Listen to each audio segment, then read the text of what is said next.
at 10 through Facebook. Please allow us a few moments so that we can get synced up with LinkedIn, and then we will go ahead and proceed with today's Day 10 message. And for those of you that have young adults in your families, or someone that has a young adult in your family, this is definitely a conversation that you just do not want to miss. You want to make sure that you're aware. And since this is being done through LinkedIn Live, you have access to going into LinkedIn to view this. You'll have access to seeing this on Facebook Live, as well as you can go to my website. I would say today's February 10th. It's a Saturday, so I would say maybe about the 14th, the live in the stream, in the video should be live.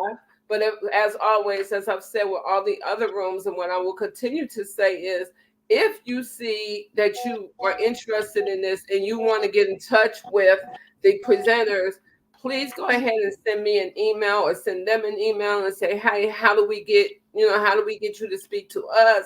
How can we collaborate on this thing so that we can indeed collaborate? We're having a little bit of technical issues, but we're getting through them as best we can, as we always do in the African American community. We get through things like we're supposed to get through them with the utmost concern and the utmost care of those who are involved. So I'm going to go ahead and start by actually introducing to you the two speakers.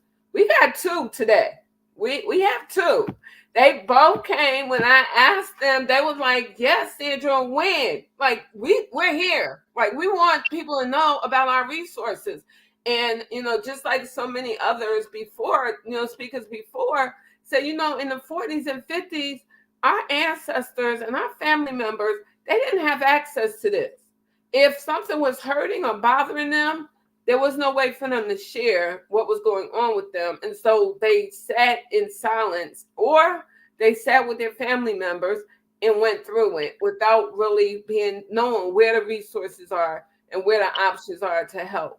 So once again, I'm going to introduce Miss Chanda Spates. She is the founder, CEO of Flourish Individual and Community Empowerment, aka FICE-Apps, and the nonprofit organization Flourish Foundation Project Inc. Following the trauma of her son's suicide, so see, her son, she has a personal experience from this, a personal patient experience from this. And when her son attempted to suicide, she could have at any point in time said, that's it. I got to put all my emphasis into my own child, into me and my child. That's not what she did. She took the step and said, you know what, if my baby is hurting, how many other children are out here that are hurting and not sure where to go, not sure where to go get that love from? How many others are going through the same thing? So with that being the case, she created a social impact mobile applications, not just one. She giving them some choices. You got a bunch of them that you can get into that she took and actually created. She actually, the social mobile applications is the DDAAT-App, which is trademarked, Suicide Prevention and Mental Health, Pathways, which is also trademarked, Prison Reentry, and Child Support Prevention and Mental Health. Education and Self-Advocacy, support. These are all support service platforms. Chanda is a self-described mom on a mission. Once again, she didn't stop and say, oh my God, my son, my baby, it's just all about me and him. She went forth and created her own social media applications with an S. That means she did more than one. She is actually, those programs are focused on suicide prevention and empowering youth to create bright futures through STEM, art, and music career paths. Holding a master's in human resource management with a concentration in training and development, a bachelor's in psychology, a minor in social work, and over 12 years of experience in corporate training business. She is skilled in strategic planning, policy integration, and human performance improvement. She thrives on mentoring business owners and managers from small to mid-sized employers with proven success. So not only is she out here doing the corporate thing, she's not going home at night and going to sleep. She's making sure our children, our young adults have a place, a safe space. She collaborates and she's willing to collaborate with anyone that, and I might be putting words into her mouth. I'm hoping she's not upset, but she's willing to collaborate with anyone that's in that field, it's in that genre, that does any of the things that I just mentioned about Chandra and what she does, so that together we can make a difference. Her partner in crime, no, her partner, A. Maurice Henry, is a licensed clinical social worker, primarily serving the greater Charlotte community. I'm sure if you're outside Charlotte and you're actually interested in collaborating and seeing what can be done in the neighborhoods you live in, that he will be more than happy to speak with you, to talk to you, to share insight and input to making sure that our children get the correct care that they need. He is in 2008, he earned his Bachelor of Social Work degree from UNC Charlotte. In 2013, he graduated from Winthrop University with a Master of Social Work, an MSW degree with a focus on empowerment. Y'all, he ain't just some focus on empowerment across this African American community. He focused empowerment across systems.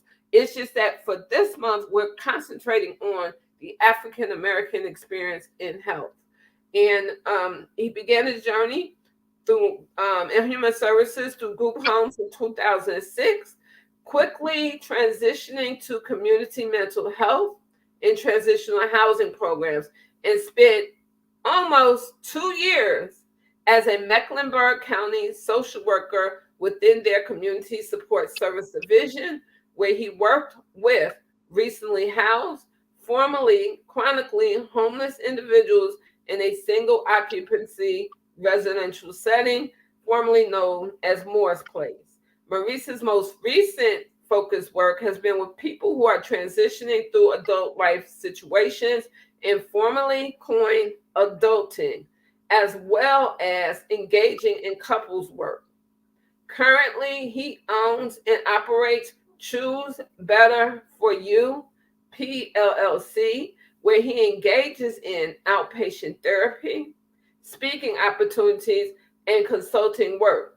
In the fall of 2022, he founded Black Male Therapists of Charlotte.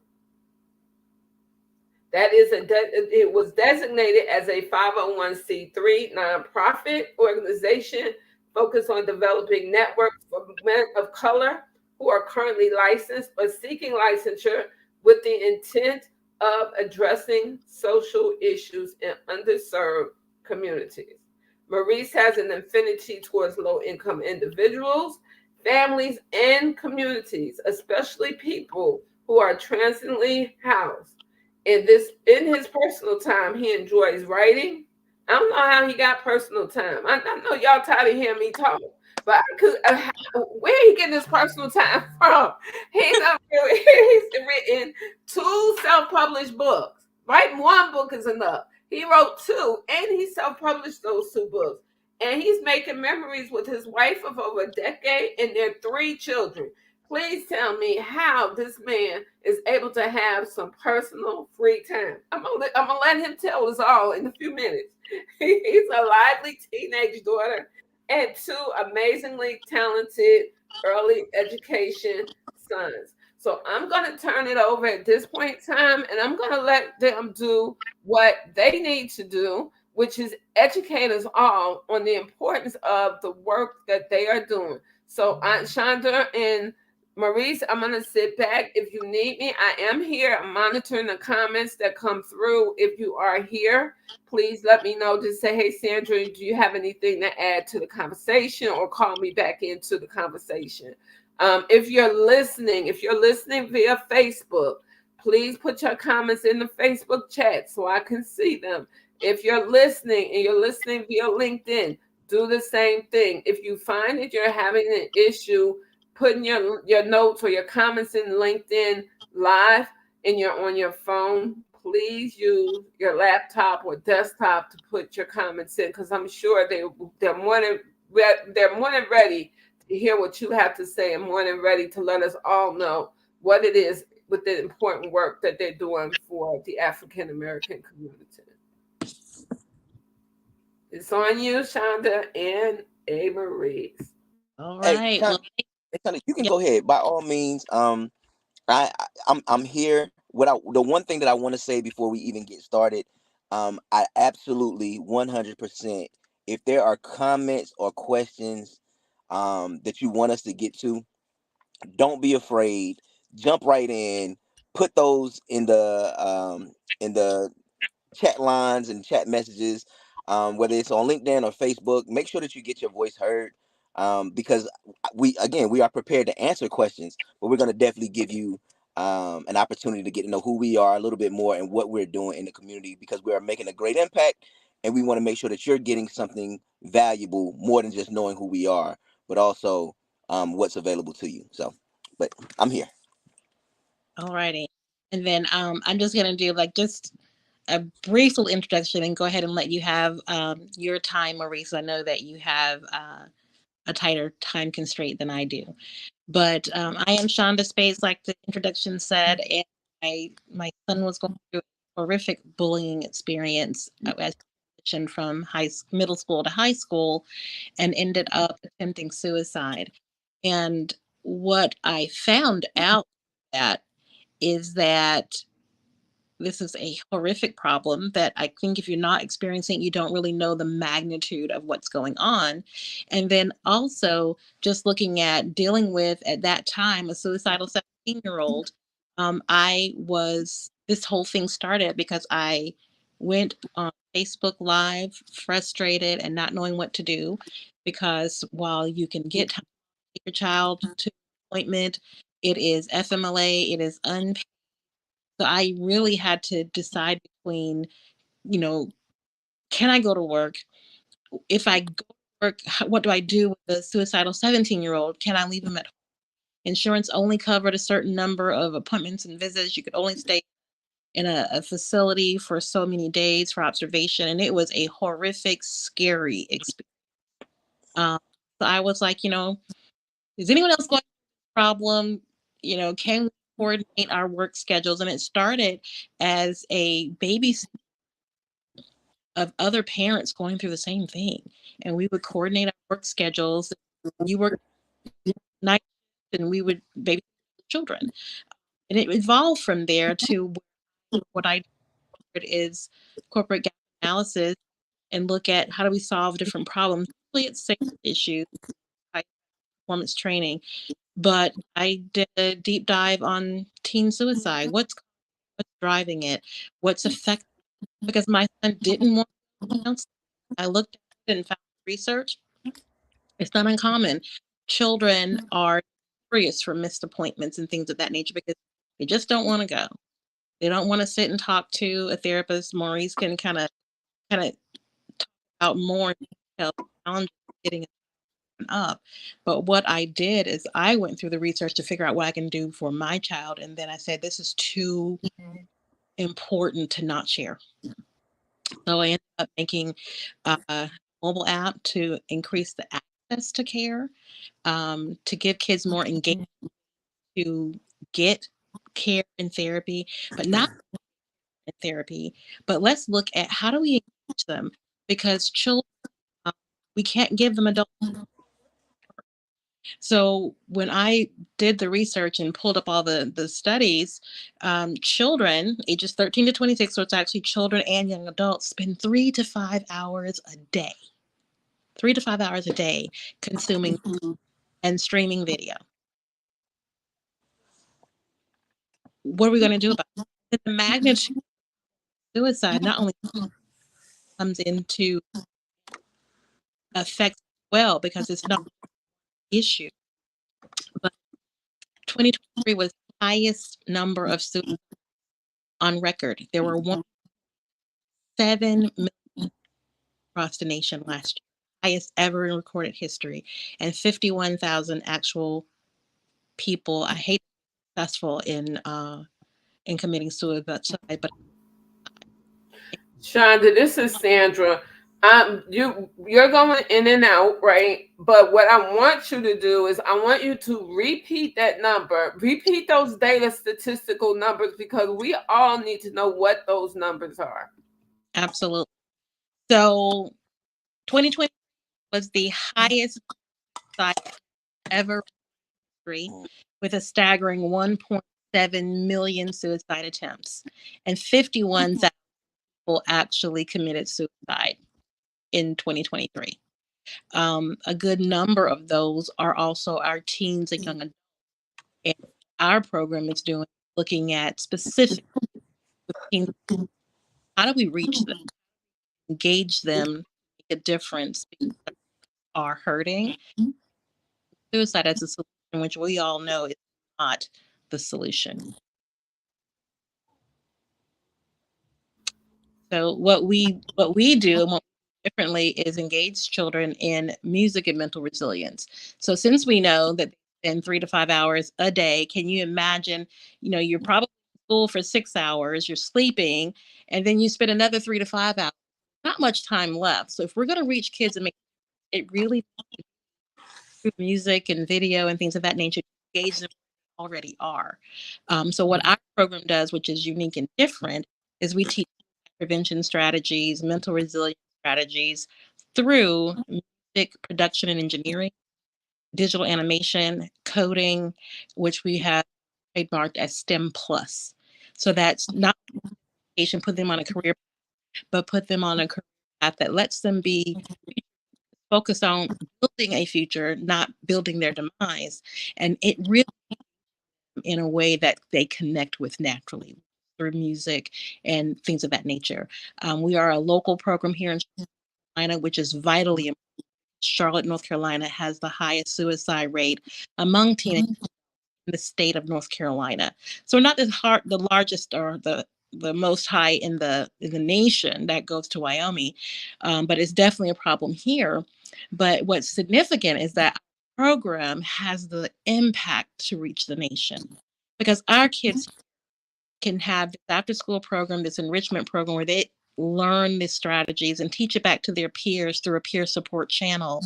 We can stream to the program national impact, and that's here to promote.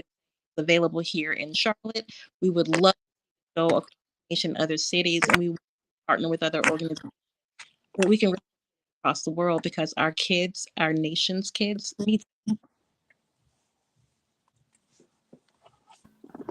That is so very true. And I'm gonna actually ask Maurice if you would go ahead and speak on what Chanda just said, so that the three of us, as well as those people who are in the audience, whether they're listening live or whether they'll be listening afterwards, will actually be able to make a statement. They'll be able to make a point. They'll be able to see, yeah, this is not that they don't see it already, because then you have to, but they'll be able to know and to see that this has to be addressed with all children, but most importantly with the communities that we work the closest with, which are the brown and black communities. Those children, they need help. They're already living in under-resourced areas. They're already living in vulnerable areas.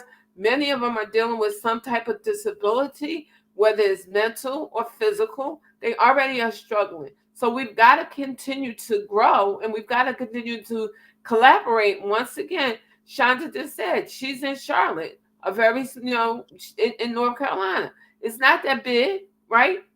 But we got kids there that are looking and saying there's nobody to help them. And so they're thinking that they should take their lives. They don't have a mom or a dad like Chanda and Maurice. They just don't. They don't know if there's others that really, really do care about them and want them to succeed. They don't know that, right? So starting in Charlotte and bringing these programs across the country through collaboration efforts with other nonprofits that work with children and teens and young adults. She's just said 13 to 26. Wow. You can rate age off your parents' insurance if your parents are working. You can rate age off of your parents' insurance, or parents. They're getting ready to age off of your insurance. Do you know what it means to age out? Do you know what it means to adult off of your parents' insurance? Do you know what they're going through? Do you know what they're going to have to go through? So now is the time for you to take a seat, listen, and pass it along to those that it can help. So with that being said, I am going to go ahead before I introduce and let Maurice have a mic. I am going to say we actually do have a comment that came through from Scott Attenberry, and so I do want to read his comment so that you can actually go ahead and address it. Give me just one moment so I can pull it back up. Hold on. Actually, while I'm looking to pull this up, because I don't want everybody to be holding on to my, why she got to pull it up. Maurice, go ahead and add your comments. And then when I get to Scott's comment, I will bring it up. No worries. So again, my name is Maurice Harvey. I am a licensed clinical social worker here in North Carolina. While my main focus is on the greater Charlotte area because that's where I'm located. I'm actually licensed in North and South Carolina.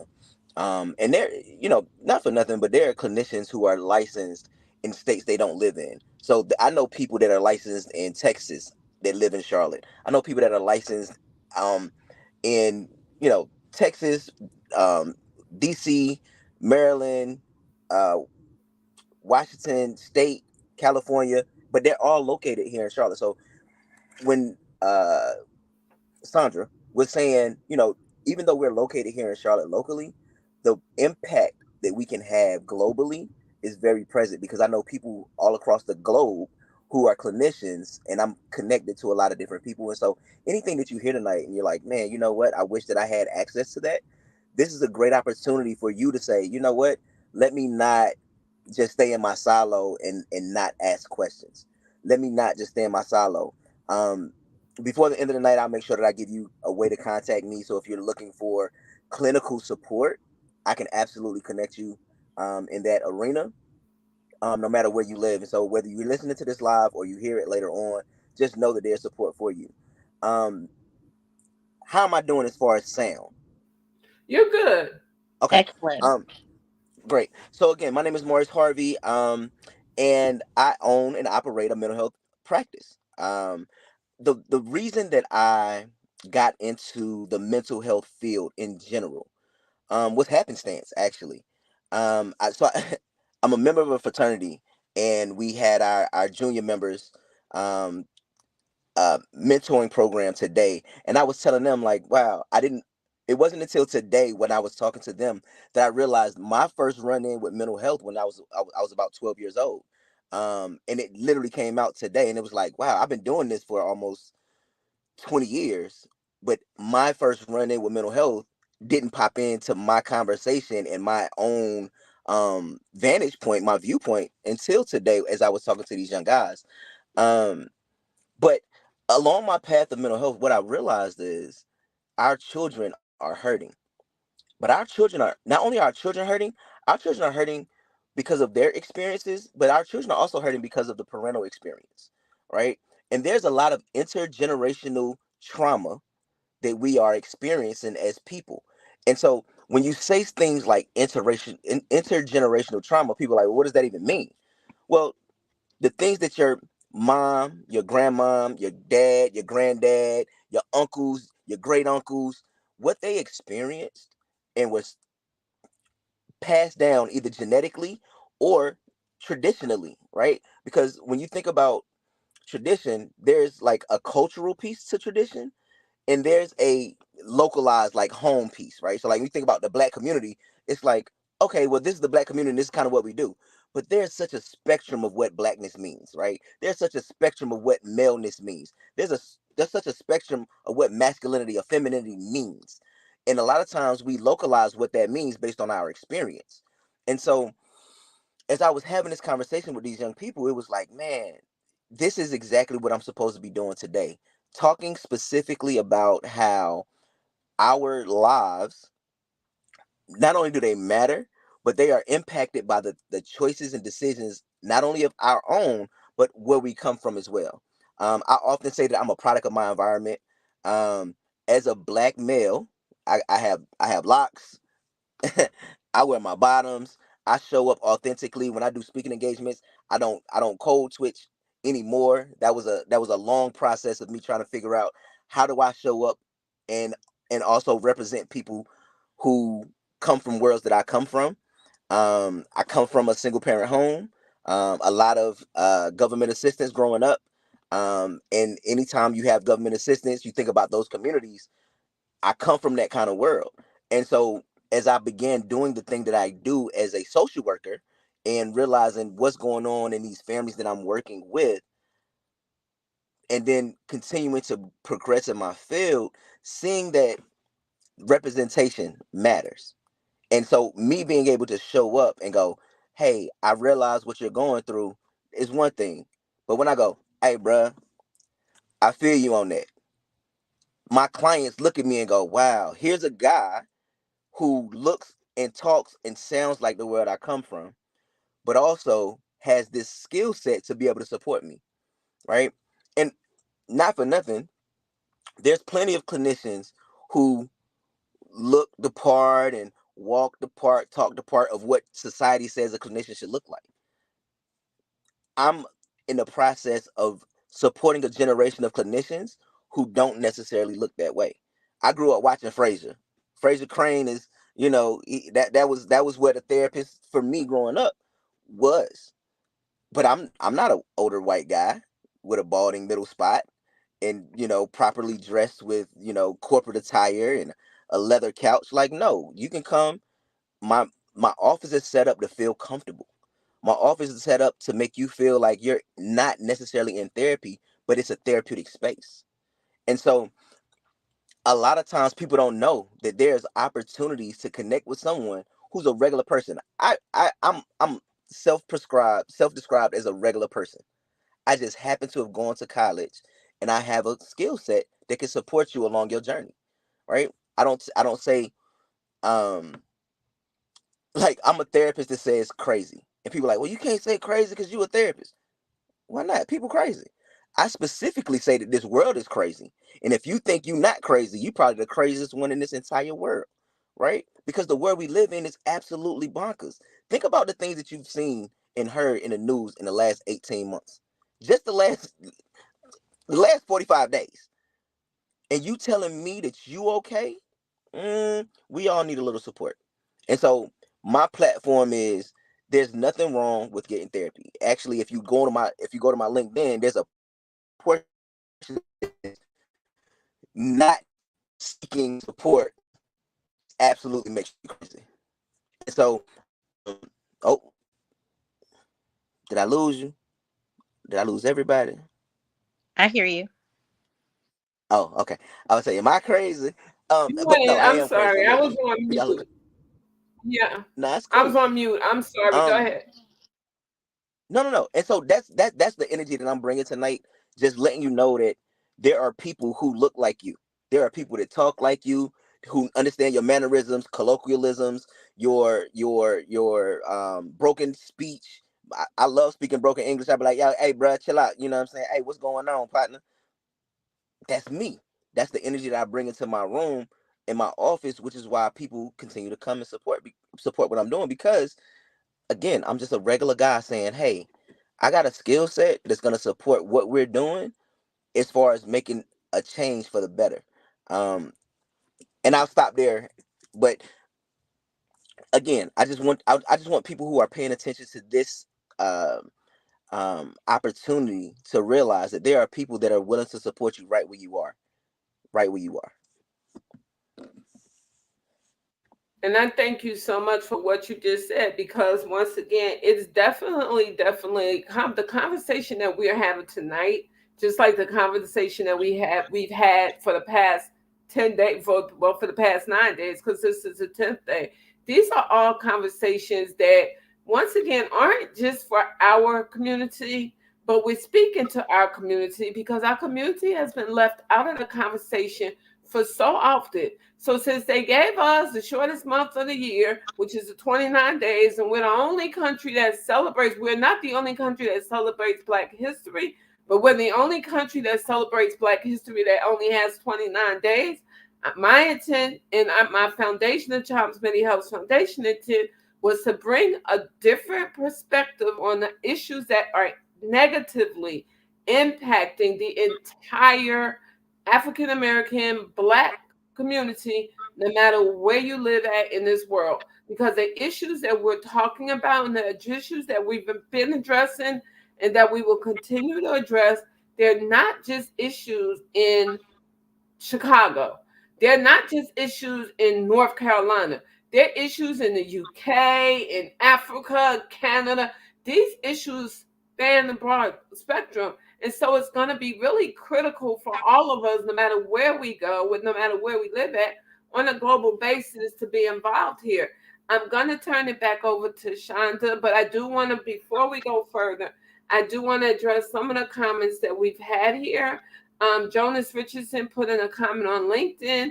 He's saying, did you say Charlotte has the highest rate in North Carolina? Yes, Charlotte, North Carolina has the highest suicide rate among teens and young adults age 10 to 24.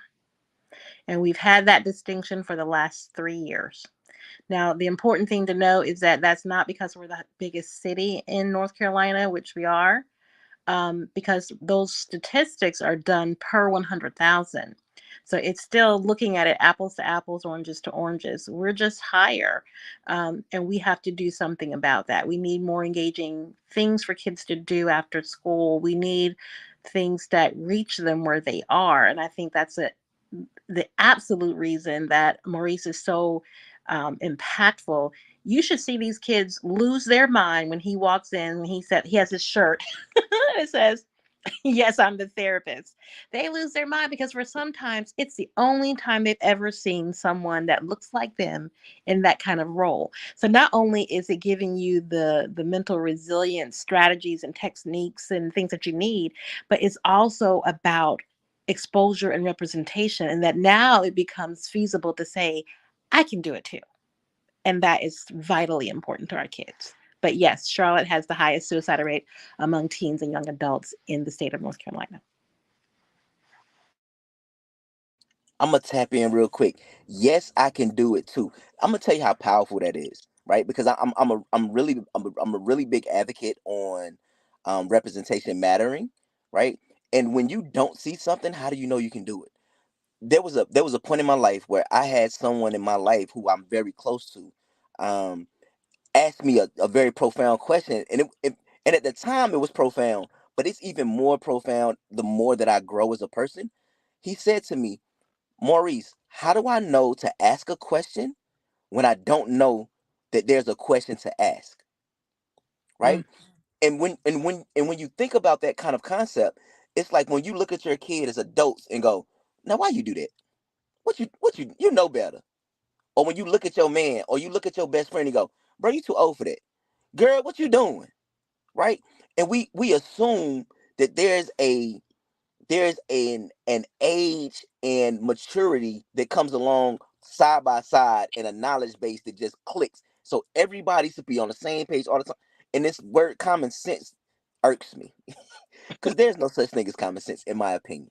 This is me as a person, my opinion. Now there's a thing as common knowledge, right? We all know that fire is hot. We all know that ice is cold, right? But to make common sense a concept, you have to say that everybody at some point received the same information across the board. And that's just not happening in black and brown communities. You cannot say that black and brown communities have the same opportunities as n- okay, let me not get on that soapbox. Hold on. Oh, yeah, I'm gonna No, do it. you know what, Maurice? This is the I'm gonna thing. do it. Maurice, this is the thing. This is exactly what this conversation is meant for. We need to drill it home, right? Drill that problem home. Because if we don't drill it home and we keep dancing around it, trying to make it look pretty when it's really not pretty, guess what we're going to be at next year or 10 years from now? We're going to Same be in place. the same place. So Do If what not you worse. do, and you get it out there. Nah. And so the wild thing for me, so I had this experience. So again, I grew up just my mother and I, but we grew up around family.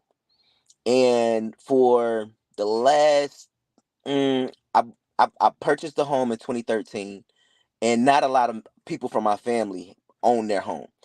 And this past week, I had one of the guys that I grew up with is like a brother to me. It was three brothers, but he came and visited me this weekend because he's going to a basketball game. I'm in Charlotte. The Hornets played the Lakers. Almost won,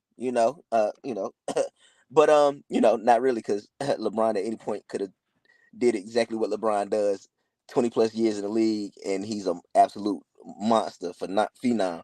But he came into my house, and for the first time, he saw my house, and he said some things to me in our visit that made me go, "Wow!" Because not again where I come from, people don't own homes. We a lot of renters, Section 8, couch surfing, family to family, and so for me to break away from that mold of my family, but still be connected to my family, is like I see him all the time, but he has never come to Charlotte to see me. And so the conversation was around, just how proud he was of me, which was for me very fulfilling. But what it also did was give him an opportunity to recognize things that he could do, and he's older than me, things that he can do in his growth pattern because representation matters. He doesn't, he, we don't know how to go buy a house. Like nobody showed me how to go. Nobody in my family said, "Hey, Maurice, you thinking about buying a house? Let me give you the roadmap. Let me show you how you do this thing." And so, in the work that I do, a lot of times, while therapy is important in the framework of the therapeutic exercises, interventions, and homework, what's even more important is the connectivity. Your ability to be uh, personable and build rapport with your clients. I think it's Theodore Roosevelt said, nobody cares how much you know until they know how much you care, which is profound because really, when you think about the people that's influential in your individual life, and I'm not talking about the media people when you like, oh yeah, I'm an NBA YoungBoy fan, or Denzel Washington's my favorite actor, or I love Kerry Washington. Like I'm talking about the people that are in your life who pour into you, who share with you, who redirect you, who you can go to and say, hey, I'm not necessarily sure about this, so let me ask you, let me present this to you to get something from you. Those people are impactful because you have a direct correlation, direct relationship with these people. And so in my life, I understand how much representation matters. And so, Sean, I know that was a very long spiel, but I love that you said that, you know, um, that piece, because for me, being able to be a person, again, regular person, but somebody that's attainable. I can literally I can call Maurice. My number is on my website, so you can literally reach me. Like this is not you're not gonna get a voice recording. If you do, I'm gonna call you back because it is what it is. Because maybe I'm in the middle of a session. You can't answer the phone call in the middle of the session, right? Um, but I'm a real person. I'm a regular person, and I just know that people need support. And so my platform is literally being a representation and also being a listening ear. Um, that's I mean it's just important. So anyway, I'm a stop. But thank you. I Give love me that. just 1 second. We actually also had a comment from Scott Atterbury. We have two. So bear with me while I read. Scott's comment is, we need to spread this message. We should connect, as I have the same passion. We could connect with more groups to keep growing this movement. Scott, Oh, that's what this is all about. This is all about making those connections.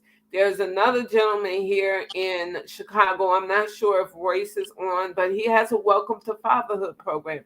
It's another good program that needs to actually connect. And there's another guy, Kinsey, that's on LinkedIn. He's into the children, into the young adults as well. These are all people that, and I'm not sure if they're listening tonight because with LinkedIn Live, I got very limited visibility to seeing. But I'm sure that they'll get a chance to actually take a look at this and say, yeah, hey, you know what? Let me get him on my show. or get the two of them on my show. Let us speak together.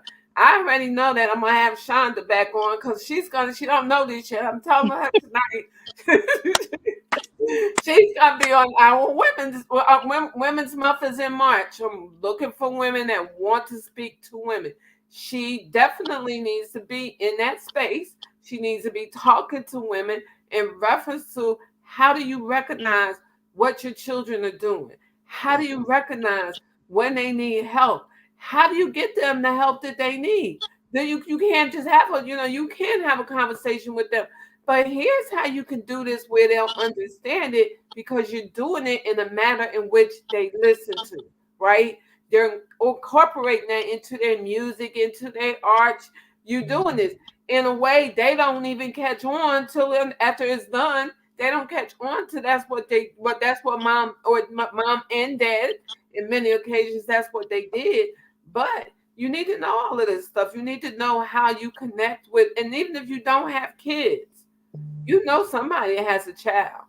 You know somebody that has a niece or a nephew or children, period. They need help, they need love, they need attention, and they need to be able to know, which very often in our community we don't know, is that there are resources available for you. Here are your resources, here are your options, which is a very good, which is a very real factor behind C.H.L.M.S Medi-Helpz. We want all patients, especially our patients, to be educated, empowered, and engaged. Why? Because it makes a difference in the life of you, your family, and your community. So what Chanda and Maurice are sharing tonight is excellent thoughts. And before, I know that Chanda said Maurice may have to step out for a minute.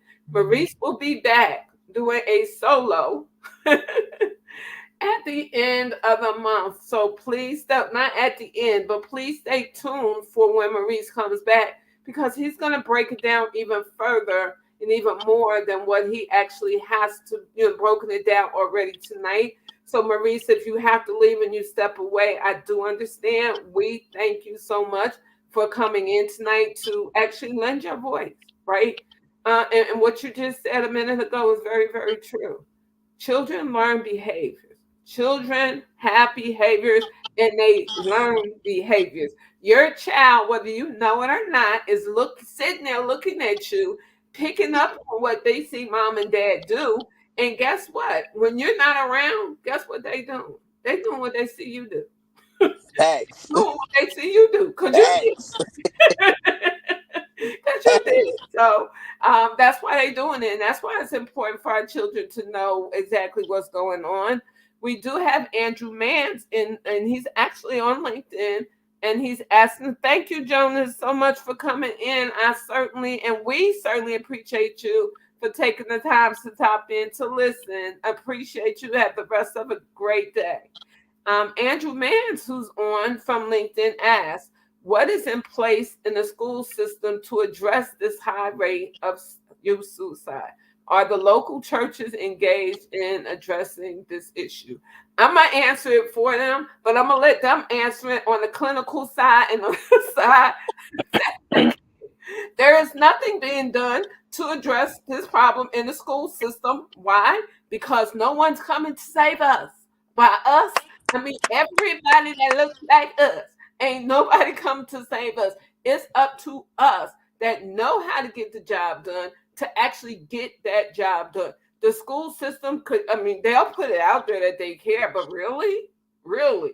Really? So what are you doing? It's easier for them to say, I care, than to actually say and show that they really care. And this is, once again, this is a global issue. This isn't just a North Carolina, Chicago. This is a global issue. So to answer your question, I'm going to let Chanda and Maurice answer it as well. Nothing. Absolutely nothing. There are some churches, I happen to be a member of a church that does indeed, work on addressing that issue. But for a large part, it's not. It just isn't. So, Chanda, I'm going to go ahead and turn it over to you and Maurice and let you guys answer that question from your standpoint. Okay, so I won't say nothing, but I will say almost nothing and not enough. So from what I have seen, and I have several other states that we are looking at moving this program to as well. But what happens, and I've seen it over and over and over again, is funding comes out and it's given to the same organizations over and over again. And they do what we call awareness, which means we talk about it, but we never get to how do we solve the problem. And what we do with Flourish Foundation Project and DDAAT-App and this National Suicide and School Safety Coalition, we have 125 different organizations. So Maurice is one of many therapy agencies and things of that nature. So it's not enough. Yes, they're doing some things because they do get funding, but it's going to the same organizations over and over again. And most of what we see happening is just simply awareness. They're playing a video in class, but we're not actually seeing implementing programs. We're not touching them where they need to touch. And what the other thing that I would like to point out is that what we do differently and what makes us different is that we're moving the conversation from analyzing the problem to a solutions focus. How do we solve it? What do we do? What is an actionable item that we can do today to make the impact? And that's what we're doing. And we're doing it, and I will tell you right now, we're doing it unfunded. This is a network of volunteers, a lot of personal investment because our kids need it and we cannot wait because we're losing an entire generation. So what we have come together to do through collaborative solutions, there's an organization called Dream Smart Behavioral Solutions. They are a Black owned behavioral science firm, the only one in the world. And they contacted me because they saw me on another live and they said, hey, we want to help. How can we help? It took about 2 years, but what they do is like when you go to corporate, you do these personality tests and it tells you who you are, how to have conversation, and it helps you make better teams. But there's nothing like that until now for youth. So we have the world's only behavioral science validated study and platform that we can come in and talk to these kids and not only talk about music is just the engaging piece to get them there, but then we have the conversation of who am I, what are my strengths, how do I use that superpower of who I am to be able to advocate for myself. We give them the language and the vocabulary to communicate their needs, their wants, and be able to help others. The other thing that we do with this program is we are building kids to be that voice for other kids. Because again, you talked about earlier, Ms. Washington, of you may not have kids, you may know some other kids. Well, we're empowered to empower others. So this peer support channel, right now we have 5 children already identified. They're going in, learning the strategies, and creating this peer support channel. So they're teaching back to other kids. We're teaching back through songs that honestly rival songs on the radio. I think they sound better. There's a song called Pain Talk that you can download right now. And it is a song, bass bumping. And it's a child talking about how that child was bullied and saying, when I hear myself thinking about these suicidal thoughts, I stop and I tell myself, that's just a pain talk. You're getting phobic about the way you walk. And he's telling, that's a powerful message to come through the music and through the airwaves that teaches a child a suicide prevention strategy. That is a positive affirmation statement. How do you say out loud to yourself and stop that suicide ideation in its tracks? That's And we're teaching kids to teach that back to other kids. When they come through our after school program, they come out trained in QPR. That is question, persuade, and refer. So they become ambassadors in their school or their college to be, who else can I talk to? Who else can I talk to? What can I do? And we have this mobile app version that you can actually do, which is coming out soon. Again, we are unfunded, so we are very close to being able to launch it. But the insurance and things of that nature is a bit. So you can definitely go to our website and donate and help this movement. But what we can do now, we don't look at what we can do later. We don't let not having funding stop us. What we do is say, okay, what can we do now? We have volunteers. We have people volunteering hours with the mental health requirement. We have, again, over 125 organizations that come in and say, I can help. We have service in kind partners like AmeriHealth and the Carolina Panthers and Saving Ourselves, Carolina Creative Counseling. So it's revision counseling, on and on and on, 125 of them. So if I didn't say your name, I'm sorry. I don't have all 125 I can rattle off. But what it means is that we have a nation that cares. Yeah. We have a nation of parents that care. And not only that, we are empowering youth that are not too far removed from that bullying situation. We have music labels that we just finished doing a partnership with that is like, you know what, this needs to come out. So we have literally created our own genre of music. I don't know what we're going to call it, so you can put in the chat the what you think we should call it, but for right now I'm calling it music that matters, because this whole genre of music is music that is literally teaching a suicide prevention strategy. But the thing is, it doesn't have to stop there. This suicide is the symptom of so many other things.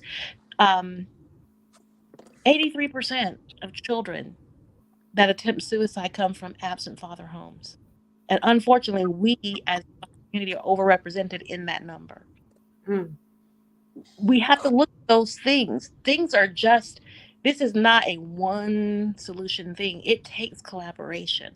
It takes these organizations coming in and saying, this is what we can do. So we have, through our collaboration with AmeriHealth, a mobile bus that we can move anywhere in North or South Carolina and bring this program to you as long as we have 30-day notice. Mm. We have collaboration with 2 record labels that say, hey, this is great. So we are recruiting and have right now 7 celebrity artists that will come and do meet and greets at a college or a school. This is what we're bringing to the community. We are bringing not only awareness, but we're giving you actionable items and solutions. We train these kids on 9 suicide prevention strategies, from affirmation statements to expressing themselves in journaling to out in the song, but then empowering. Think about where this is going. This is in Title I schools. These are socially economically disadvantaged households. When we change that child's life, we change the trajectory of that entire family, because now they're learning how to code. They're learning how to make a gamified version of this. That gamified version is being created by the children, and they're learning to code. And that is important. It's vitally important on so many levels. Some people are going to say, you know, oh, this is, you're talking about the Black community. We're talking about the Black community, but no one else is immune. This is happening. There is a I forget what you call it, but it's an Inman, so it's a Muslim mosque, Mm-hmm. and they had 6 suicides in 1 month, all children. Wow. So it's every demographic. It's not just one, because the pressures and the anxiety and depression, bullying is real. And when you have things like a school system that looks at you when you're Black and brown with disdain, what do we do? When they will say, which is what happened with my son was being bullied because he had cerebral palsy, he walks with a very significant limp. And when he moved from middle school to high school, there was a gang in his school. He was beat up by 9 people, one time 22 people at once. And do you know, because he was actively participating in the fight, that he was Uh-uh. suspended? Chanda, actively participating. Let's say what that is. He was defending himself. He was defending himself, a constitutional right for him to do, but he was punished. They suspended him 4 times in 1 year. That's 40 days of missed school. He went from an AB student to failing. And I have a video where the then superintendent at that time, when I'm saying, hey, he's being beat up on a bus. You see on the video, because another child filmed it, that he didn't start it, but you're suspending my child. What was he supposed to do? The then superintendent of this school district told my son to jump out of the back of a moving bus. So there is absolutely no care. No care. And if you want to call me on it, you know what? I'll release the video.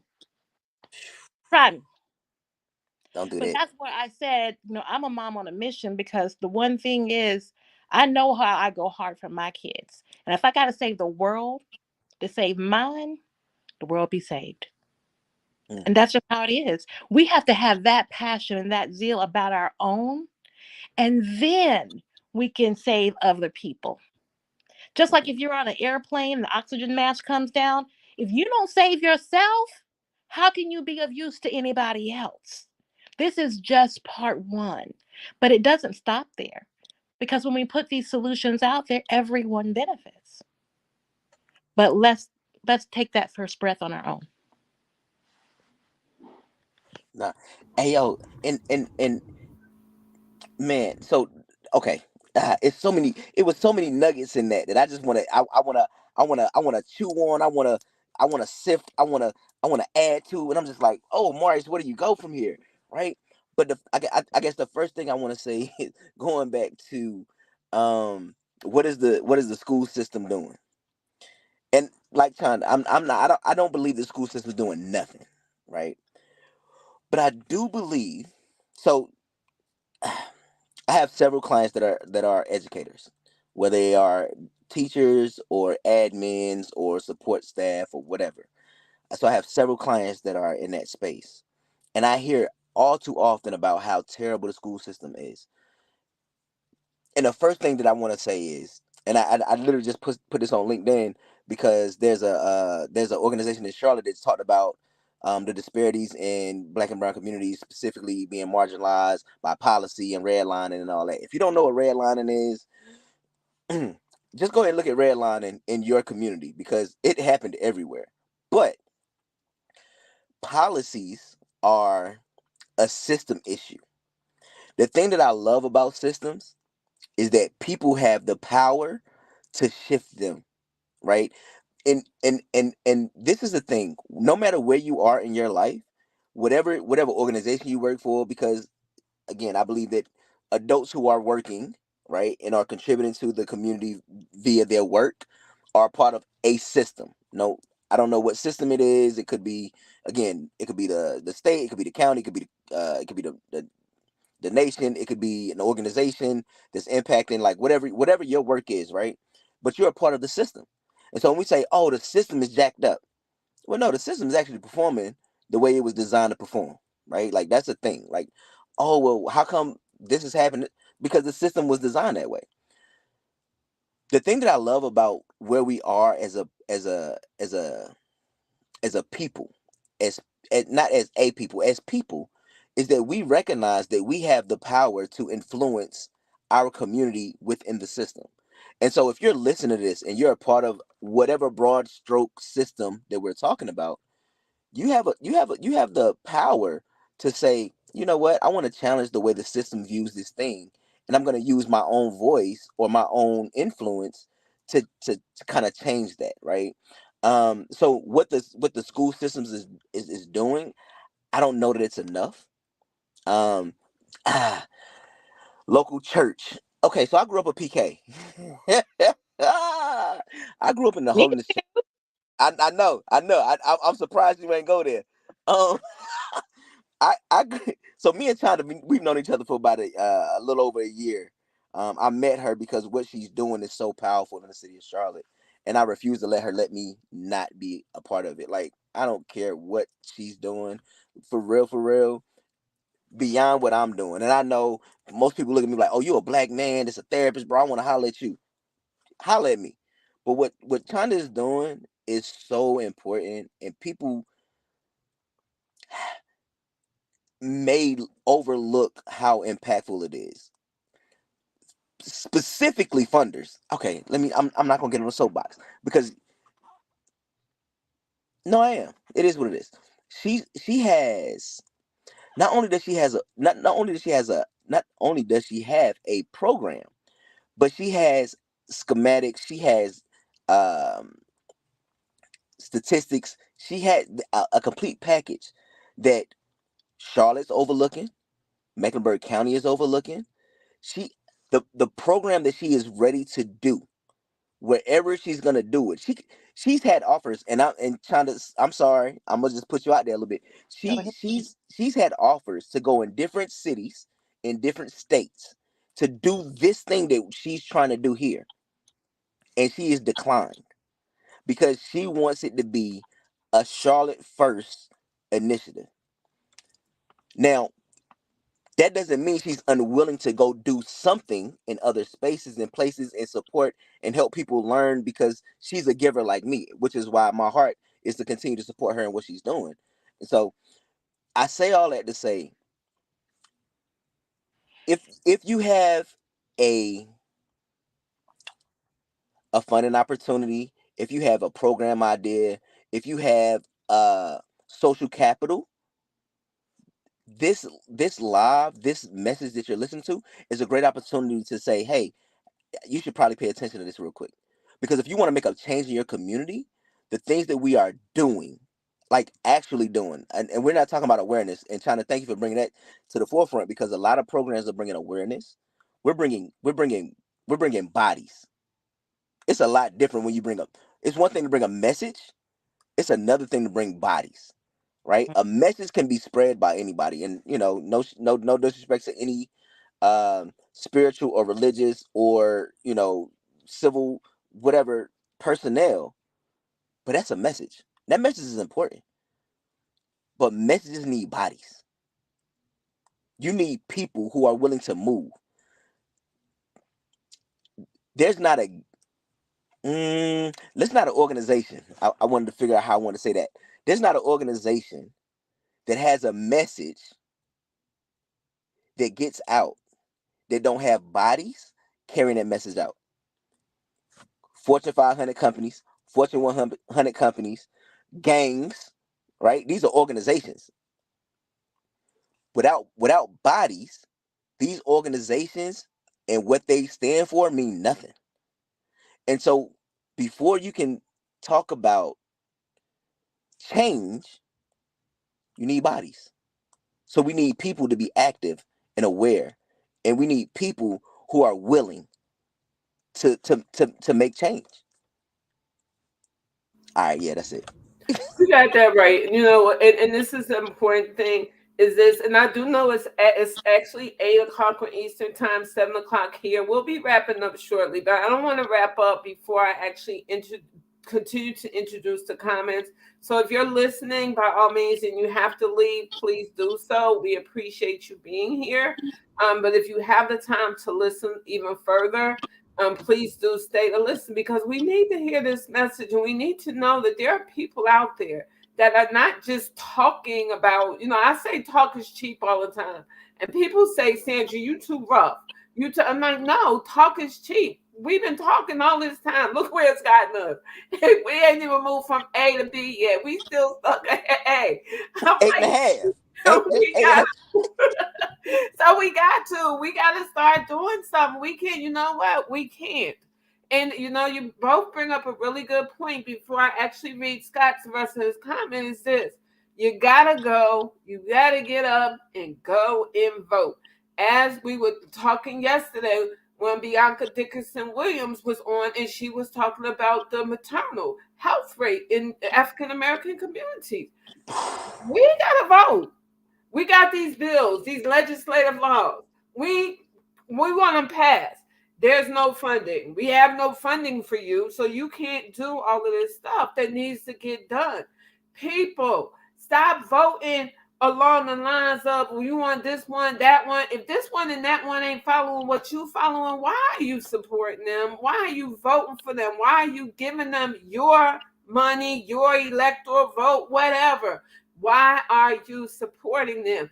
Why are you only voting for the president of the United States? Talk that Why are you talk. not voting for your local school board?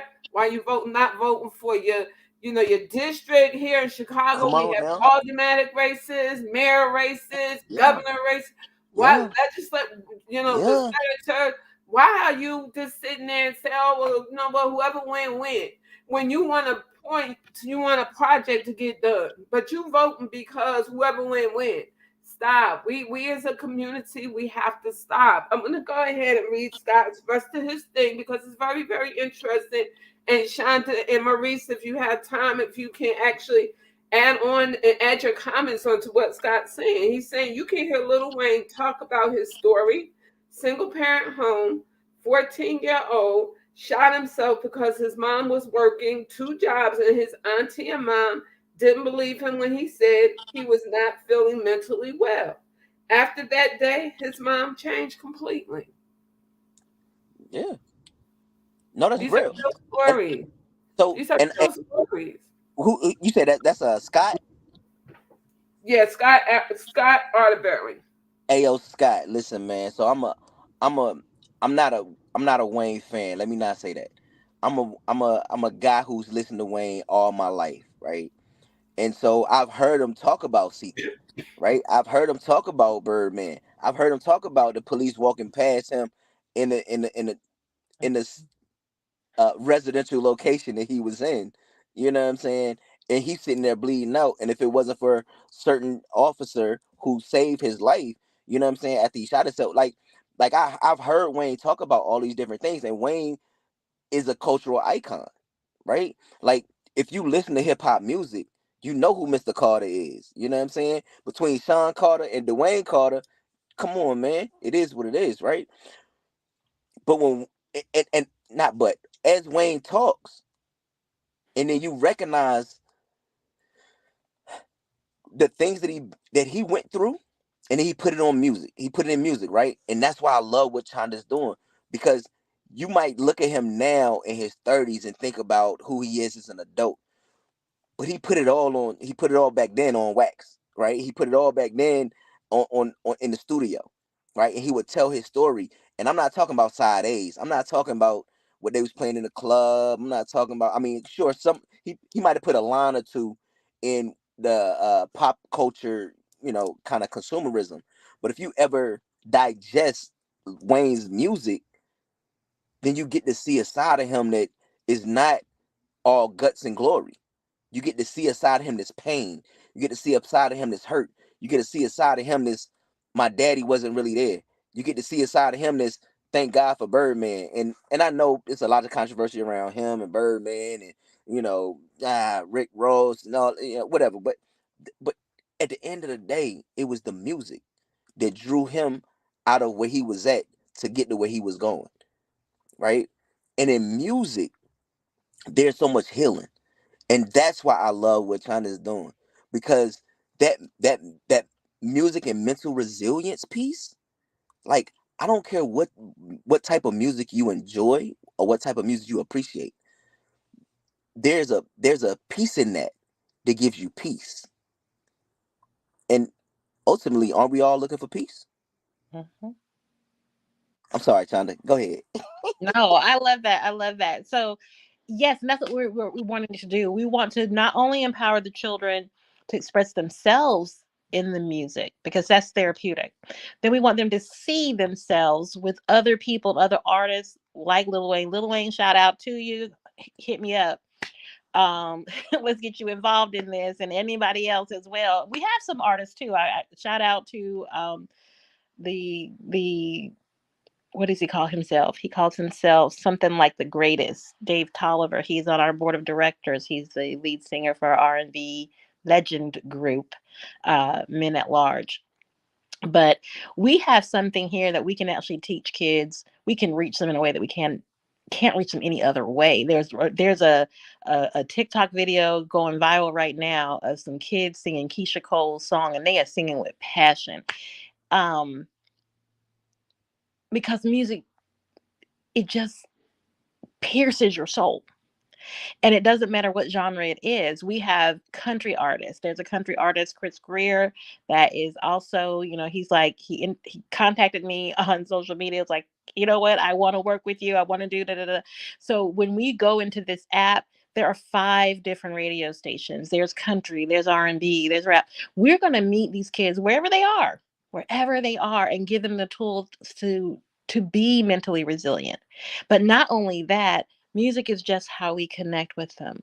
Think about if we can put them on career paths to do editing, video making, editing videos, being a music producer, or how do you do digital animations, and now they're cartoonists, um, coding, now they're making games and videos and all those kind of things, or maybe they're becoming peer support specialists. There's so many different paths. We're putting them on a future focus. The CDC in March of last year said if we can get kids on a future focus, we can reduce suicide ideation by up to 50%. We're just putting it all together. So when you go into That this number again, Chandra. How much? 50%, just by getting them to focus and hyper focus on a future focus, letting them know, here's what you can do, here's the possibilities that you can do. But for what we talked about earlier when Maurice was talking, he said sometimes it's generational. There are gaps. Sometimes your parents and even your parents' parents haven't had that information. So sometimes the child is teaching the parent how to buy that home, how to master their credit. So these are life skills, leadership skills, self-advocacy skills. It is not only the therapy, because we do have an NPI number. You can go into the app and get the telehealth portal and actually get therapy, but it also gives you a single sign-on access so that you have the wraparound services that are built into it. And then there's a learning management system that gives you the courses, the introductory courses, how to code. How do you get started with that? So what we end up doing is not only we're reaching them through the music, but we're keeping them out of jail. We're reducing gun violence. We're talking about parenting skills. There's a whole video library that talks about, okay, so you're a 16, 17-year-old parent. Now what do you do? How do we do that? So we can heal and so we can heal. I mean, that's just it. We have to heal. We have to start somewhere. Music is where we start, but it's not where we finish.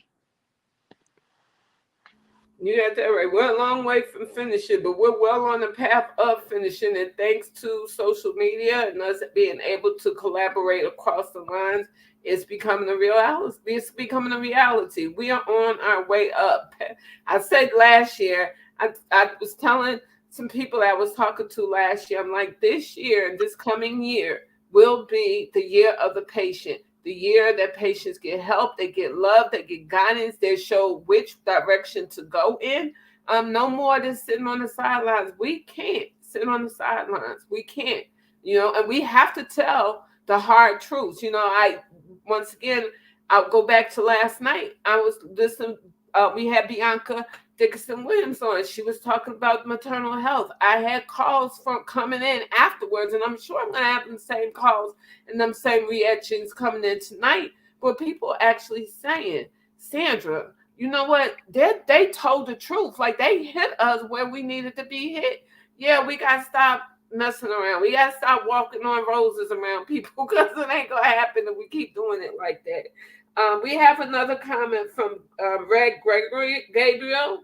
He's saying this is such a critically important discussion and solution. The absolute necessity of having therapists that have innate insights and connectedness to the needs of the traditionally underserved communities.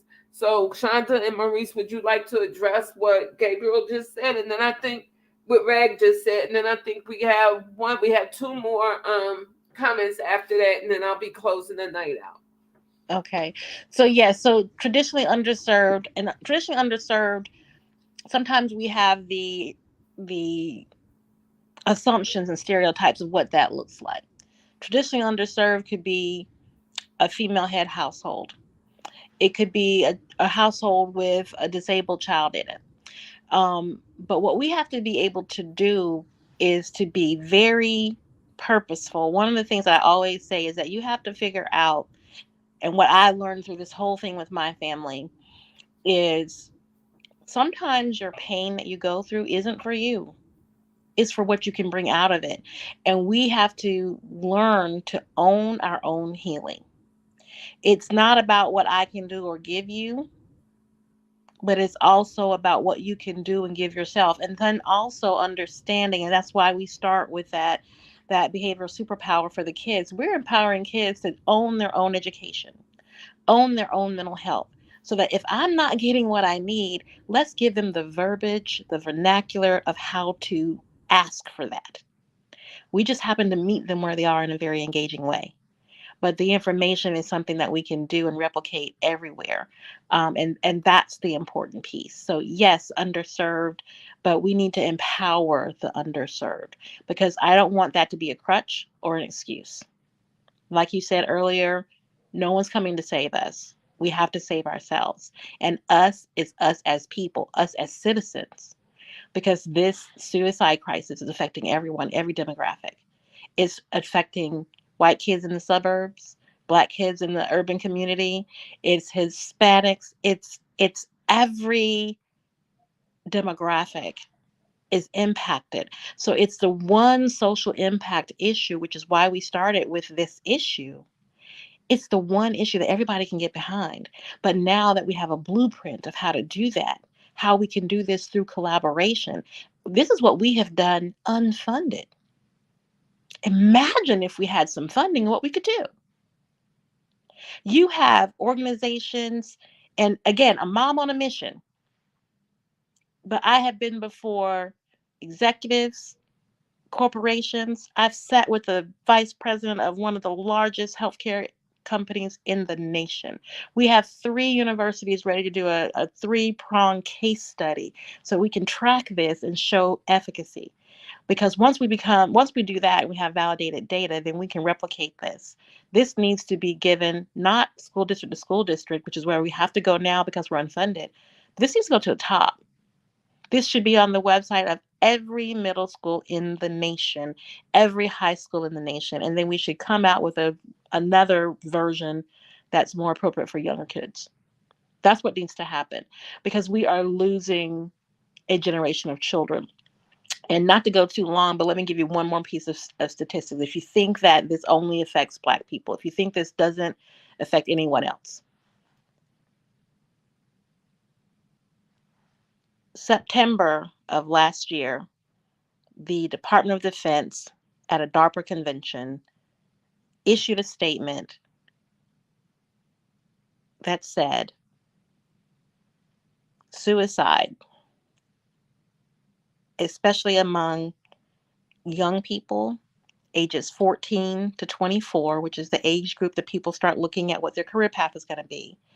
But suicide among that generation, that age group, is so critical that it is a leading mitigating factor of why we have an understaffed military, which made suicide among teens and young adults a matter of national security. So I went to a DARPA convention, which was full of universities talking about STEM education, why we need different types of education. We have people that are not able to do these highly technical skills.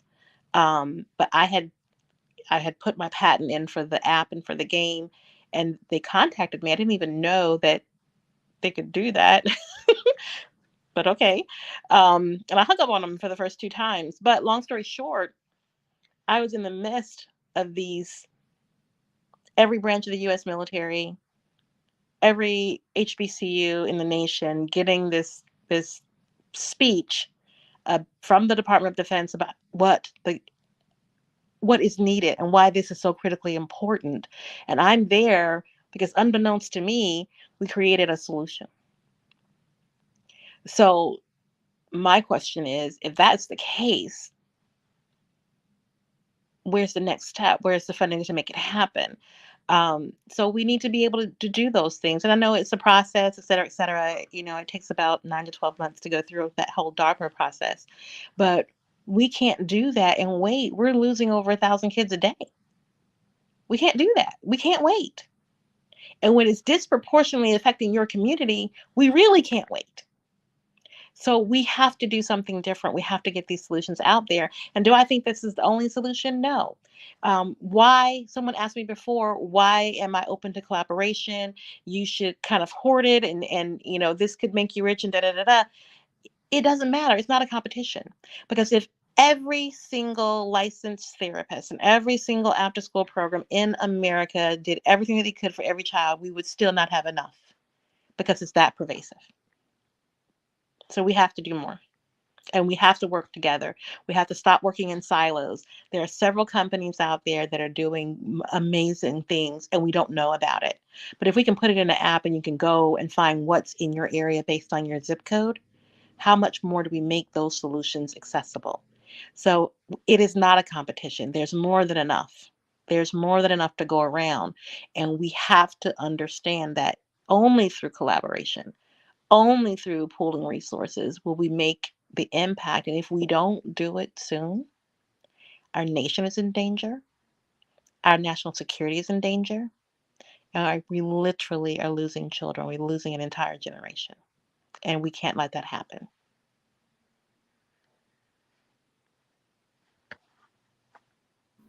Maurice, I think you're on mute. I think you went to mute because we can't hear you. I don't see him. Oh, I'm backstage. You're in the show. Okay, can you hear me now? Hmm. Okay, my bad. It said something about I was backstage. I don't know. This is a cool platform though. Thank you for having this platform and allowing me to be here. And not for nothing, but what city are you in? Chicago. Oh, you're in Chicago. Okay, okay. Shouts out to Chi-Town, man. It's a lot of different names for Chicago. So I love that you're doing this. Thank you for allowing us to be a part of what you're doing. Like this is major. No, Um, you know what? And before you go further, what I do want to say is I would be really interested just in seeing what it takes to get it into the grade schools, because in Chicago, it's not too often that we can turn on the TV and hear about these kids, 11, 12 years old, that's out here robbing, stealing, getting shot. Their whole life losing their lives behind the fact that they feel like they have nowhere else to go but out in the street. So, I understand that you're focusing in right now on the middle school and the high school, but if there was any way to add maybe like from the fifth or sixth grade on to it, that would be wonderful, especially here in Chicago where the statistics are getting worse as the kids in that age range. Yeah, we actually have an MOU partner in Chicago, 1921 working. So we've been exploring that conversation of how we get it done. But again, um, what drives us and allows us to be able to move into different areas is when we have the support in those areas. We can come out and show people how to work this program. We can show you how to use the app. We can get it started. But we need funding to be able to do that, to get those things to you, and we need the people, the boots on the ground to be able to do that. So what we did here in Charlotte, I again, it started with a live broadcast just like this one. Hey, this is what we're facing. Who wants to help? Let's do something different. If we get that support and that community, then that's how we know where we go next. So, where we have support right now, Atlanta is booming. Chicago is having the conversation. What do we do? And also, companies like 1921 are putting their money where their mouth is and saying, hey, what does it look like? We can support by this. Um, we have had conversations with San Diego, San Francisco Bay Area. So there are definitely places that want us to be able to come, but we've got to be able to get this to where it's a national initiative and that it doesn't have to be a conversation of missed resources, especially when there's so much funding out there. It's just, where is it going? And it's going to the people that are talking awareness, and awareness is good, but awareness without action isn't, is that a biblical It's thing? a mute point, is what it is. Exactly. Faith without works is dead. So if we don't have, we have to have the faith that this is going to work. We have to have the faith that we can make a difference. First of all, we have to that's be right. empowered to Because not faith think without that. works is dead. That's what the Bible tells us. Right. So we have to put action to it now. And that's what we're calling for. We're saying, let's get this done. And what we do is create programs. So there's several programs that we have. We have the mentoring program. We have the music and mental resilience. We have the app. We have the gamified solution. We have the ambassador program where we can go in and train kids on suicide prevention and CPR. So that when we're not leaving them vulnerable. Think about these school shootings that happen. 75% of the people that die in a mass shooting die not because of being shot or that the shot was deadly. It's because they bleed out, no one gets them CPR because they can't go into that situation. However, less than 1% of children are trained in CPR training. Less than 2% of children or students are trained in active shooter training. Um, to me, as a parent, you left my child as a sitting duck, and I'm not okay with that. And I can wait for the school board to do it, but the school board is an extension of us. Those are parents. And you can't think that the teacher's going to do everything that you ought to do at home. That's the real. You don't learn home training in school. That's from your mama and your daddy in that classroom, in that homeroom. And I don't mean homeroom in school, I mean home at your house. So if we're not teaching respect, if we're not teaching to respect authority, then we're setting our kids up for failure. And which is how we have this overwhelming school to prison pipeline. Is why we can take this app and just flip it and make it into pathways where it's a reentry program. So Hey, Chanda, hold on. I know you want to talk about what that last piece, but school to prison pipeline. Can you educate anybody who may not know what that means? yes, so basically we have a situation where kids are in school and we teach them very little. They're learning to just, they're not learning critical thinking skills to think on themselves, to make positive decision making. So you end up in school, you end up getting suspended, you end up getting put into these alternative schools for different behaviors and things of that nature. We're not addressing what these root causes are or giving them any real solutions. And then you end up in prison. So it's the situation where behavior problems in school manifest themselves and turn into a process, a pathway to prison. Specifically, the school to prison pipeline, and I literally just posted this on LinkedIn, but it's something that I've learned about and processed and understood probably about 15 years ago. The school to prison pipeline is by third grade test scores. They are building prisons for our students. If you are not meeting a mark by the time you are in third grade, they are preparing a place because there are statistics that say, well, if you're not performing in third grade, by the time you're 16, 17, 20, right? I skipped 18 and 19, but uh, there's a place that they are building that you will be useful in that space by third grade, like literally. But anyway, keep going, sis. Absolutely. And that's again, this, we could talk from this for hours and days, but there, one of the gentlemen on my board, Dr. Gregory Spencer, he is a doctor and a national expert on childhood trauma and its impact on education. And his app is called Footsteps to Brilliance. And it is designed to address just that, because of that same actual reason, where if you're not at reading level by the time you're in third grade, the statistics are you're more likely to go into crime. You're more likely to have depression and anxiety. You're more likely to be suicidal. You're more likely to engage in other type of behaviors. You're more likely to experience substance abuse. So there's so much that goes into this that are ripple effects that we need to start early, um, and get them performing by third grade, which is what that is for. And I know that California, the state of California, has that app universally for all schools um, in California, so that you can get kids to reading level by third grade. And if you look at what we have on this side over here on the East Coast, we don't have that because we have, again, siloed solutions. We just have to work better together collaboratively to make solutions.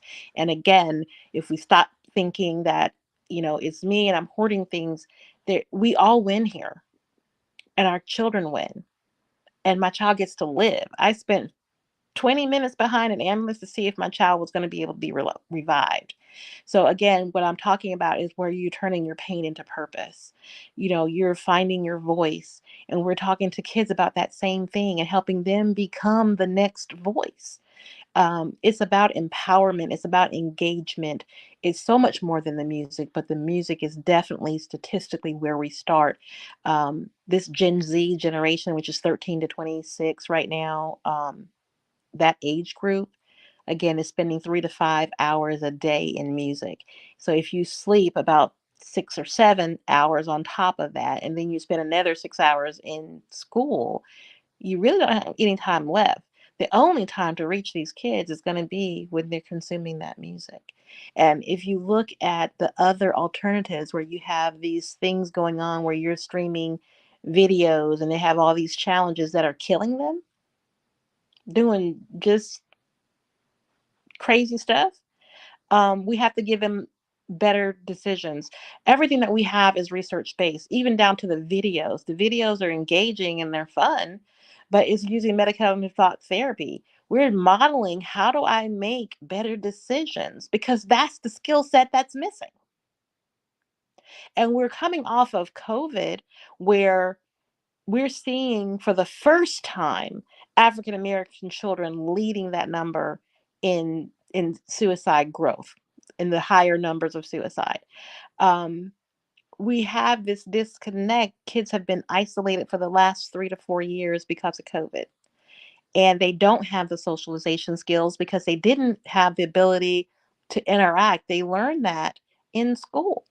Well, we have closed down school for 3 years, and now that they're out, we have a generation of kids entering the workforce with no socialization skills because they missed that last 3 years. So not only do we have to look at educating them on that, we have to go back and retrofit that gap so that they can work in teams. Look at, there's a reason that every single business is understaffed. There's a reason. People can't work together. They haven't learned to do that. And not only that, but that generation is also saying, you know what, I'm not going to go and work for 20 years for the same company to be treated badly. So organizations have to look at how they treat their employees. It's so complex that we will never solve this alone. We have to work together and take it piece by piece. And this is one piece. Hopefully that this is the catalyst that will start those conversations so that we're not spending, yes, we talk about awareness. Yes, we understand the problem. But at some point, we have to say, okay, what are we going to do about it? And that's where we are today. And that's what we're saying. What are we going to do about it? So as we talk this out and as we get ready to close, go to our website. It's www.ddaat-aap.com, DDAAT-App. And go to, you'll see the services. You'll see the different portfolio. Literally, it's a portfolio of solutions that are scalable. This is a plug and play solution. If we get the right group of people, the right organizations where we have a mental health therapist, maybe if you run a music studio, we can put you together with the other types of entities that need to do this and show you how to run this in your area so that you can impact schools too. Those are the things that we need to do. If you have funding sources, go in and donate. If you are a grant writer, come on board. We need volunteers for that. But what can you do? Not changing anything that you do, not going out of your way, but what can you do today that will make an impact? Because if 800 of us do that, what can we do? If 100 of us do that, what can we do? It's not about the massive movement. It's about that $1 donation. Because that $1 donation magnified by 1,000,000 saves 1,000,000 lives. That's what it is. It's that one little thing. What is that one thing? Can you as a therapist donate an hour of therapy? Can you donate $1? Can you donate a music recording studio kit? They're $2.99 on Amazon for a Personas kit, so a kid can take that home and be able to express themselves. Can you sponsor a kid so that they can go to this after school program for a month? That's what we're saying. Can you skip one Starbucks coffee a week and put it with somebody else's stuff? And let's get this going in your neighborhood. Can you have a meeting in your group, in your circle, and say, hey, this is what we need. Let's bring it here. That's what needs to happen. Yeah. Yeah. You are so right in there. And so finally, I do want to say Jonathan Kimbrough says he loves this conversation. And I'm going to close this out with a saying from Danielle. Danielle, if I say your name incorrectly, please forgive me. Blame it on the head, not the heart. She's saying, Chanda writes, you are so right. It's not enough. It's definitely time to change the conversation and to see the solutions in play.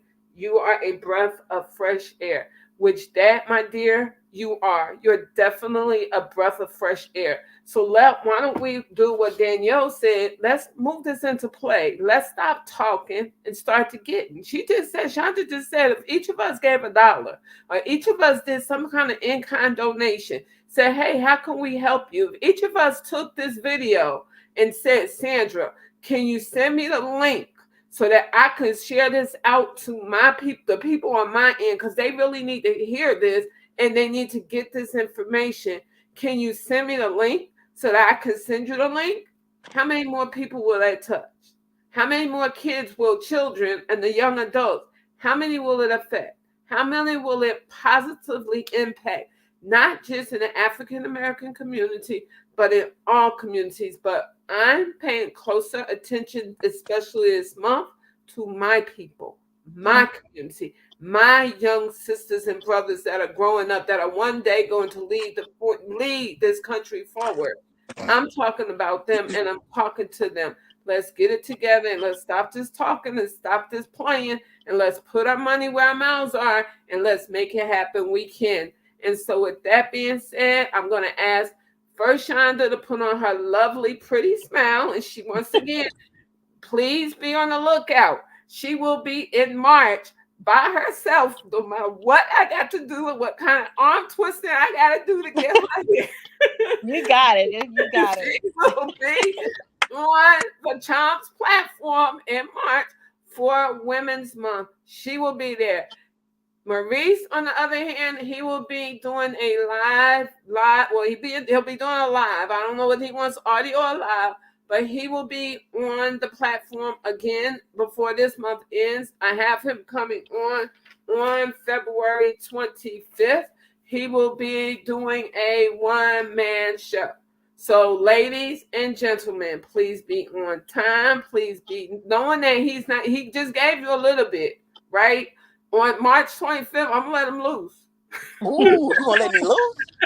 I'm going to let him and his mouth loose. So you need to be ready and you need to be prepared because there's some stuff that I could tell that he held back on because he really didn't want to let it out. But that day will be his show. And he'll be allowed, long as it ain't no whole bunch of cussing and stuff like that. No. He'll be allowed to say what he needs to say to make sure that you get his point. As far as, and before I go, I do want to actually let you know that tomorrow is day 11th of the C.H.L.M.S Black Health History event. Tomorrow we will actually be talking about, we have someone in Florida. She's in Sanford, Florida, or Fayetteville. She'll kill me if I get this wrong. But she has a community garden. And a garden is a place where you go to actually make sure you get your mental capacity together. She's in North Carolina, but make sure you are able to know, hey, when can we come and visit? What can we do? She has a community garden, which is actually there all for the help, not all for, but for the health of your mental capacity to being able to go somewhere in nature and just think it out. So she will be on tomorrow. Because of the Super Bowl, we do have a time frame change. It will be from 2:00 Central to 3:00 Eastern time to allow our gentlemen and our ladies, whoever wants to watch the Super Bowl, to be able to watch the Super Bowl without missing the importance of the Black Health History Month. And with that being said, Chanda, pretty smile, please close us out. Thank you. Thank you so much for having us. It was a wonderful, enlightening conversation, and I will be happy to come back. Again, we are Flourish Foundation Project. We have a DBA of DDAAT-App, the National Suicide Prevention and School Safety Coalition. This is citizens taking care of citizens. Let's do it. On my end, thank you again for hosting this platform. And I am coming back. I'm excited. I got a lot I want to talk about, but at the same time, I'm always open for questions. Like, my thing is, I could talk to you about anything, but I want to talk to you about something that matters to you, right? We mentioned some key terms tonight that was like, man, if I take a moment, scribble them down, think about them, talk about them, research them, and that kind of deal, absolutely, right? I'm more of a Q&A guy. where are you, where you at in your walk, and what is it that you're trying to get out of what you're doing. So anytime you talk to me, you're going to hear me ask you questions. I want to know where you are, what's going on. Beyond that, if you're looking for me specifically, choose better for you. Choose better, the number 4, the letter U. Choose better for you is how you can reach me across platforms: Facebook, Instagram. I don't got a Twitter. My website is choosebetterforyou.com, like literally. So I'm excited though, because this is a necessary conversation, and I love that the platform is specifically addressing the issues in Black and brown communities, because it's important. It's important. Representation matters, for real, for real. Absolutely. And so, with that being said, I'm going to wish everyone have the rest of a beautiful evening. It's Friday, well, Saturday evening here in Chicago. So I'm wishing everyone, the rest of a beautiful evening. If you're looking at this as a later time, whatever time you're looking at this, please have the rest of an enjoyable day. Once again, I'm looking for you guys to reach out to me and say, "Hey, Sandra, can I have that link? Because I want to share it, because it's a funding issue. It's an issue that's impacting our children. So please reach out if you're trying to reach Chanda or you're trying to reach Maurice, and you're like, I can't remember what they told me. I didn't write it down, or you wrote it down. You don't know where you wrote it at.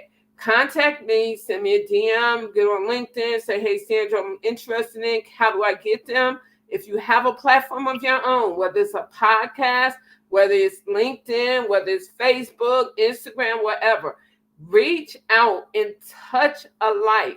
Even if you don't know that life, know that you're making a difference. Touch a life by saying, hey, Chanda, hey, Maurice, whether you want them together, whether you want them apart, say, can we get you to come? Can we get you to talk? We need to hear you. We want to help you. Help them so that we can help each other. With that being said, I wish everyone a good day or a good evening. And thank you, Chanda and Maurice. I appreciate you. Our foundation appreciates you. No, thank you. I appreciate you. I applaud you. I'm excited about what you're doing, and I can't wait to continue to connect with you, because this is what it's all about. Thank Absolutely you. love it. Thank you.